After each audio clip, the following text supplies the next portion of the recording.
because everything's just blowing up, dying on fire. You know, reverberating out from the center and stuff's exploding. They're strafing all my guys, and my grunts are running for cover the way grunts do. And elites and brutes and all these things together. The second you pick it up, you'll be drawn into it. It's just phenomenal. That was cool.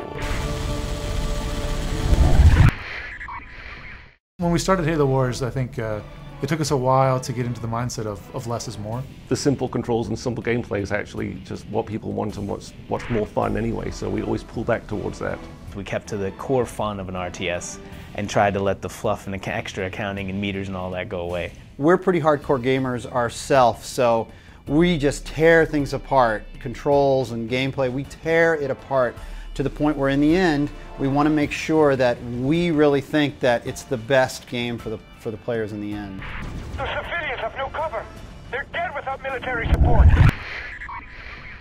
There are a lot of ways to play this game. The way we expect people to play the game first is the campaign. In the multiplayer, you play a single leader. You play one of 3 UNSC leaders or one of 3 Covenant leaders, and that dictates your technology tree, and that dictates what upgrades and units you can get. In the campaign, it's much freer because you're playing as the whole of UNSC, so it's more mix and match. But then they can also play skirmish.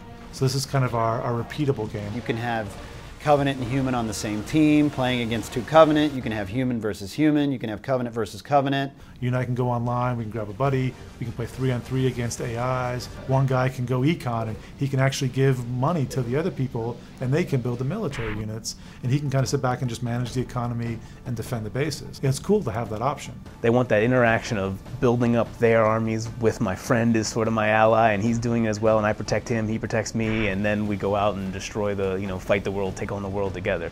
I think Halo Wars, if I was to sum it up into 2 words, would be epic experience.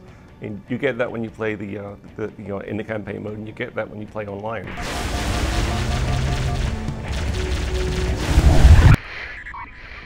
Halo Wars is a game where there's a lot of different strategies and tactics that people can choose to employ. Yes, standard tactics are your rush, your boom, and sort of your turtle, which is sort of the in-between build defenses to hold off a rush, but yet don't boom up your economy quite as much as a pure boom that leaves itself undefended. The balance of a strategy game is how good this unit might be against another unit, and usually people talk about the rock, paper, scissors balance relationship.